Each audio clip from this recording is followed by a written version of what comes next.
میں بھی جب قلات میں گیا نا 2 مہاراج سے ملاقات ہوئی, دونوں کی شادی نہیں ہوئی تھی. ایک تو ینگ تھے ذرا, دوسرے تھوڑے ایجڈ تھے, ان کا انٹرویو نہیں آیا.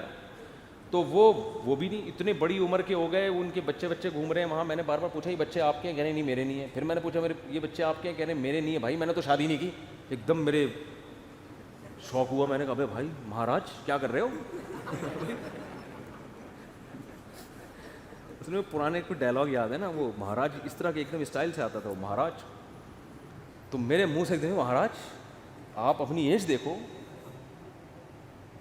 تو کیسے ہی گزارا ہو رہا ہے. تو انہوں نے کہا بھائی ہم جو مندر کے لیے قربانی دیتا ہے نا, پھر اپنے پرانے والے مہاراج کی انہوں نے مجھے تصویر دکھائی, یہ میرے پیر تھے, ان کا میں نائب بنا تھا. تو جو اپنے آپ کو مندر کی خدمت کے لیے وقف کر دیتا ہے, شادی نہیں کرتا کہ بس مندر کی خدمت ہی کرنی ہے, وہ پھر اس مندر کا مہاراج بنتا ہے. تو ان کا مذہب ہوگا, میں ان پہ طنز نہیں کر رہا, وہ ان کا جو مذہب ان کو سکھاتا ہے. میں نے ان سے کہا لیکن مجھے تو موقع مل گیا. میں نے کہا آپ کا مذہب آپ کو یہ کہتا ہے کہ آپ شادی نہ کریں, ہمارا مذہب ہمیں یہ کہتا ہے کہ مر رغب عن سنتی فلیس منی. نبی نے فرمایا جو نکاح نہ کر کے میری سنت سے اعراض کرے گا اس کا مجھ سے کوئی تعلق نہیں. اور حبب الی النساء والطیب, نبی نے فرمایا دنیا میں 2 چیزیں محبوب ہیں, ایک نکاح کی کثرت اور ایک خوشبو. تو ہمارے نبی تو بالکل اس کے اپوزٹ چلے ہیں, بالکل اس کے برعکس.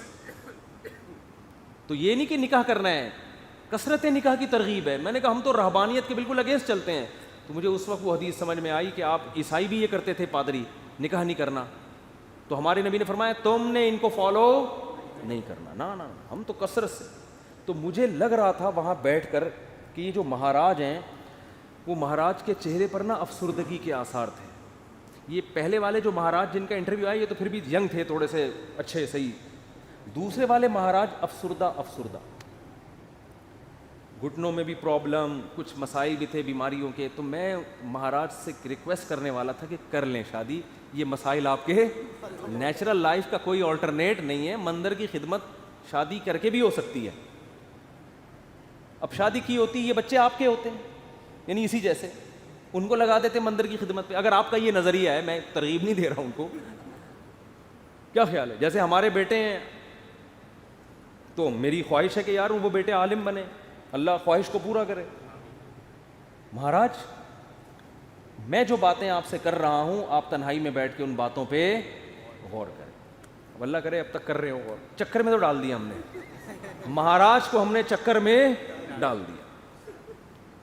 مہاراج اب بیٹھ رہا ہوگا یار مسئلہ کیا ہے, بات تو صحیح کی ہے بندے نے, زندگی بھی برباد کر دی. پھر میں نے مہاراج سے بھی کہا, میں نے کہا یہ بھی دیکھ لینا کہ آخرت میں اس شادی نہ کرنے کا کوئی ثواب بھی ملے گا, ایسا نہ ہو کہ نہ یہاں کے رہے نہ وہاں کے رہے. قرآن کہتا ہے الذین ضل سعیہم فی الحیاۃ الدنیا وہم یحسبون انہم یحسنون صنعا. قرآن کے الفاظ ہیں. بھائی ہندو یہ نہ سمجھیں کہ میں تو اسلام کی بات کروں گا نا, آپ کا مذہب اگر یہ کہتا ہے تو ٹھیک ہے بھائی آپ اس کو فالو کریں, آپ کو نہیں سمجھ میں آ رہا تو ہم کیا کہہ سکتے ہیں. لیکن ہمارا جو مذہب ہے وہ ہمیں کیا کہہ رہا ہے, وہ یہ کہہ رہا ہے کہ الذین ضل سعیہم فی الحیاۃ الدنیا. کچھ لوگ دنیا میں ایسے ہیں کہ جن کی کوششیں برباد ہو جائیں گی دنیا میں, حالانکہ وہ یہ سمجھ رہے ہیں کہ وہ بہت اچھا کام کر رہے ہیں. دیکھو ایک آدمی غلط کام کر رہا ہوتا ہے, غلط کو غلط سمجھ کے, اس کو پتہ ہے بھائی چرس پینے کا آخرت میں کوئی ثواب ملے گا, اور چرسی کو امید بھی نہیں ہوتی. وہ کہہ رہا ہو یار مجھے پتہ ہے آخرت میں بربادی ہے لیکن اب مزے اڑا لوں تھوڑی دیر کے. ہیروئنچی کو پتہ ہے آخرت میں بربادی ہے مگر مزے اڑا لو. زانی کو پتہ ہے آخرت میں بربادی ہے مگر مزے اڑا لو. لیکن کچھ لوگ ایسے ہوتے ہیں جو بڑی محنت کر رہے ہوتے ہیں, اپنی حلال خواہشات کو بھی قربان کر رہے ہوتے ہیں, اور وہ سمجھ رہے ہوتے ہیں آخرت میں مل جائے گا بدلہ. اللہ کہتے ہیں نہ دنیا میں ملے گا اور نہ آخرت, کیونکہ پیپر جو اللہ نے بنایا ہے نا اس کو فوکس کرنا ہے آپ نے. پیپر فزکس کا ہے اور آپ ریاضی کے مشکل ترین سوالات لے کے بیٹھ گئے, اور جو فزکس کا آسان سوال تھا اس کا آپ اس کو حل نہیں کر رہے. کیمسٹری کا آسان سوال تھا پانی کا فارمولا کیا ہے, ہائیڈروجن ڈائی آکسائڈ ہے نا, یہ بہت آسان تھا. آپ کہہ رہے تو بہت آسان ہے یار, یہ نہیں حل کرتا مجھے اصل میں ایک فزکس کا ایک بڑی پیچیدہ ایکویشن ہے اس کو میں حل کر سکتا ہوں. اس کو بیٹھ کے آپ نے حل کرنا شروع کر دیا. عقل مند کہے گا بھائی تیرے سے جو پوچھا گیا ہے اس کو تو فوکس کر, جو سوال پوچھا نہیں جا رہا اس کا جواب کیوں دے رہا ہے. اب آپ جواب میں یہ کہیں یار دیکھو میری اتنی محنت کر کے میں نے فزکس کی اس ایکویشن کو حل کیا ہے, میں یہ سوچ بھی نہیں سکتا کہ ممتحن اور ایگزامینر میری اس محنت کو ضائع کر دے. یقیناً 100 نمبر دے گا. اس سے کیا ہے 100 نمبر تجھے ہائیڈروجن ڈائی آکسائڈ لکھ دیتا, مل جاتا ہے. آپ کے اتنے آسان سوال کے 100 نمبر نہیں ہو سکتے. یہ دلیل صحیح ہوگی؟ نہیں یاری بات میرا خیال ہے. او بھائی یہ دلیل بالکل غلط ہوگی کہ یہ نہیں دیکھا جاتا کہ سوال مشکل ہے یا آسان. ہم نے دیکھا نا یوٹیوب پہ ایک ہندو کرالنگ کرتا ہوا پتہ نہیں دلی سے یو پی جا رہا ہے یا کہاں جا رہا ہے, لیٹ کے کہہ رہا ہے بھائی یہ پتہ نہیں کون سے بھگوان ہے جس کی روح خوش ہو جائے گی اس سے.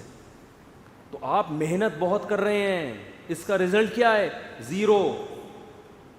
نبی صلی اللہ علیہ وسلم کو اطلاع ملی نا کہ ایک پیدل حج کرنے جا رہا ہے کوئی, منت مانی ہوئی اور طاقت بھی نہیں تھی. آپ نے فرمایا اللہ کو اس کی ضرورت نہیں ہے کہ تم اپنے آپ کو اس مصیبت میں ڈالو.